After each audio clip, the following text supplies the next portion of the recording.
Previously on Ballz. Alviro!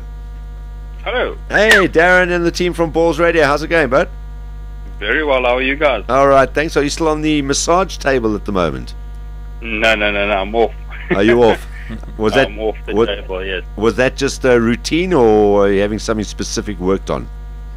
No, just a routine, just to make sure the body is ready come Thursday. Wow. How often do you have those every day? Well, we've got massage therapists in every day, so as you need it. You can just Deep tissue or just gentle sort of Swedish? Depends what you want, but mostly deep tissue, you know. Oh really? Can you get the gentle Swedish massage as well? Little head rub or something. Simon. You can always ask for a light one, but or a foot massage. Foot massage, everything. Yeah, oh, nice. Geez, sounds almost Pankolau Malaysian. It's a completely different thing to what happens over there. But nice to chat to you, and thanks for joining us on the show today. How are you guys settling in there in the UK? Is it still raining? Well, today it hasn't rained. Yesterday was a bit overcast, but yeah, we've settled in nicely. We're ready for the test match. I think the boys can't wait now for the test series to start, and I think most importantly we're in a good space.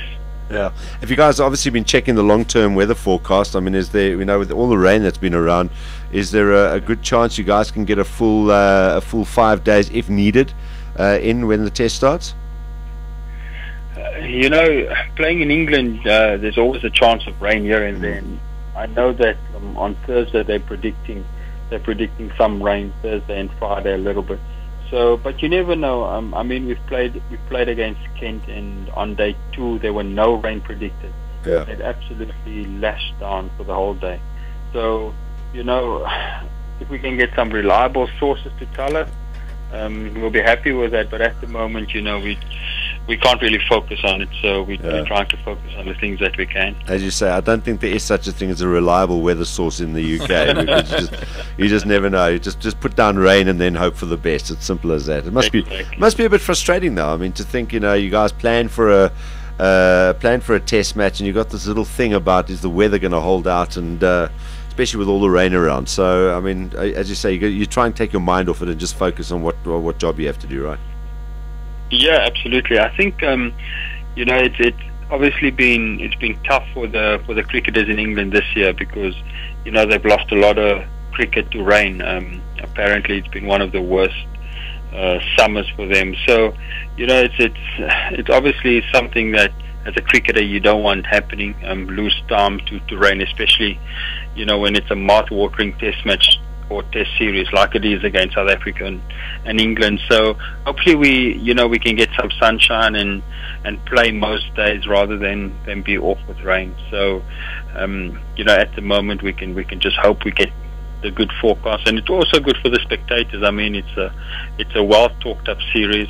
Everyone want to watch it, and even the people back in South Africa and all over the world, they want to be watching the cricket because it's two top teams in world cricket. So we want cricket to go ahead. We're chomping at the bit for that series to start. It's really because there's so many nice little sort of one-on-one shows and other shows within the bigger picture as well. And we've been watching on Twitter that some of you guys and KP have been having a little bit of a very friendly bit of banter on there. So I mean, there are those little rivalries that come into it as well. But it all seems to be fairly friendly and not going over the top at the moment. So we imagine it's going to be a very friendly series, even though there will be a bit of chirp out there. Yeah, I think it's first of all we respect each other as cricketers, and we respect our opponents and our teammates. So from that point of view, we always men first and then we cricketers. But I think it will be a hard-fought series. There will be some banter floating around.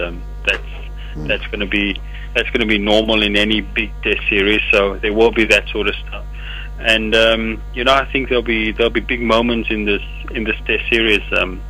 It's about the team that can take that initiative. That will be the team that will run with the momentum. So there will be little things, but I think mostly there will be clever things happening.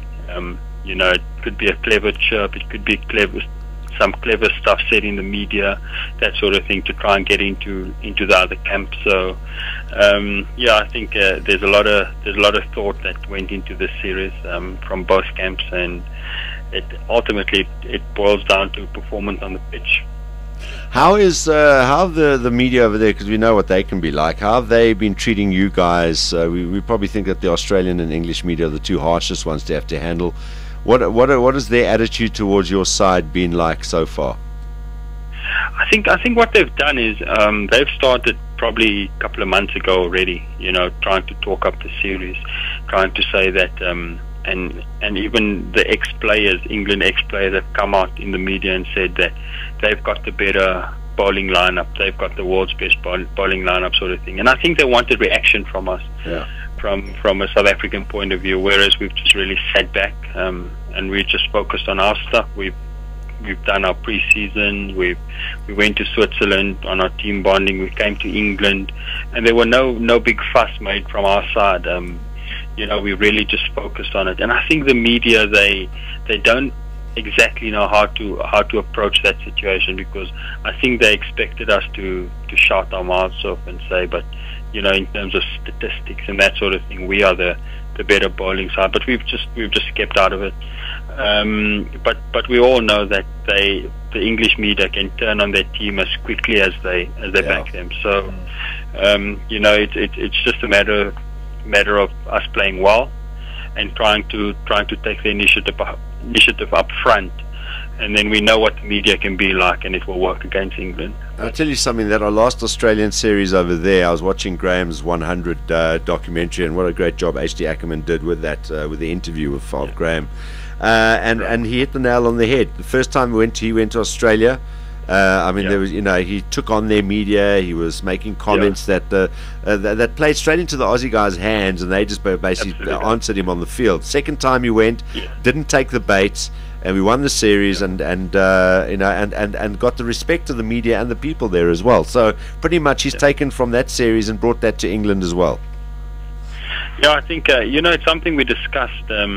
In our seminars and that sort of thing, as to how we want to approach the series, how we want to approach the media, and what sort of stuff we want to get out there. So there's a lot of thought being, that went into the series, a lot of planning as well.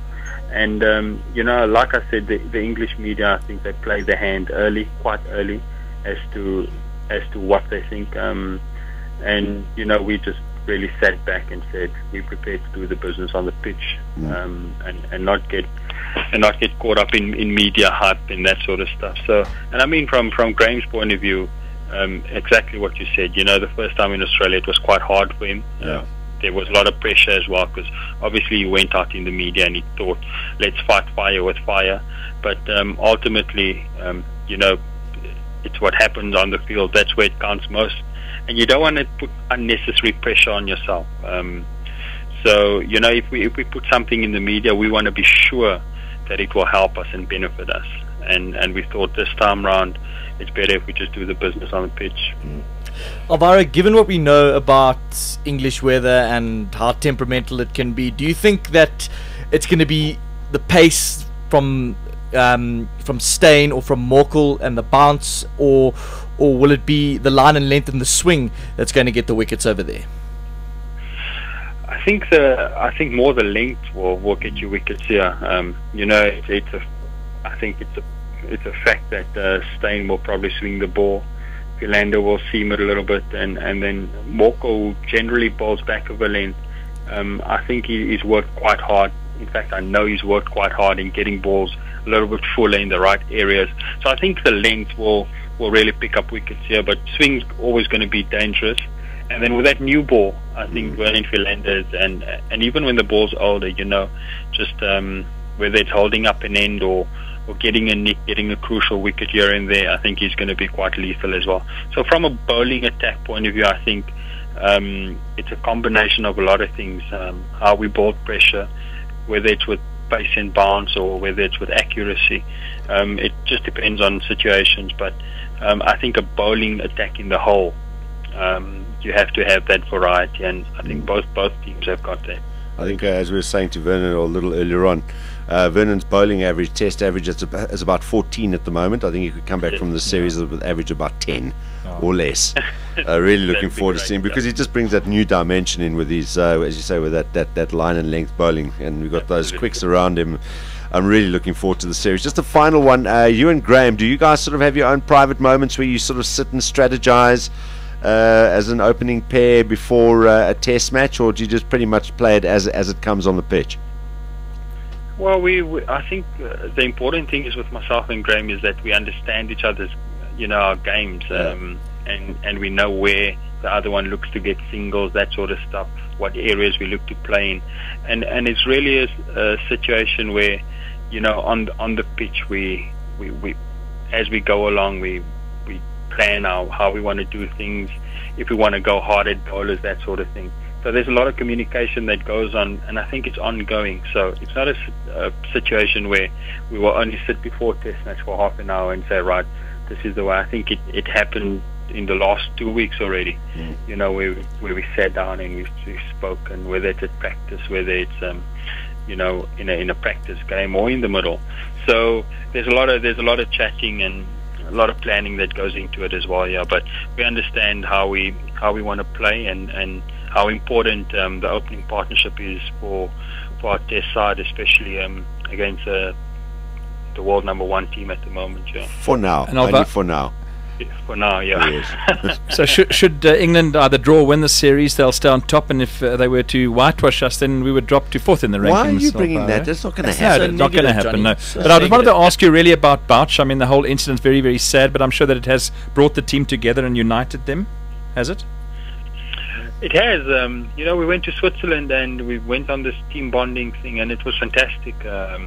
But you put it all into perspective when we've actually lost Ballz, and the reality when it happened that we could lose him for the series, and it even went further than that when we got the news that he might not be able to see through that eye. Then you realize that there's more to cricket, and it was not just about cricket, and that really brought us together, and we know that there's a nation behind us, and we've got a responsibility not only to ourselves but to those people back home as well.